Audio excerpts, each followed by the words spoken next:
This short video is designed to help you find the summary by subject report found on the eDirect software for the Wisconsin Forward exam.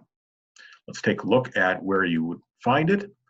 Once you log into eDirect, this is what you will see. This is the landing page. Go to My Applications. Clicking on that provides you with a drop-down menu. We're going to go to look at Report Delivery. Once there, you'll see there's several options along the top menu choices. We're going to click on WI Forward Reports. This takes you to an additional website, a new website, and on the right-hand side of this, you will see that there's a menu choice for reports. We're going to click on Summary by Subject. This will pull up the data from last year based on content and not students. So this will not show you individual students. As you can see, we can filter.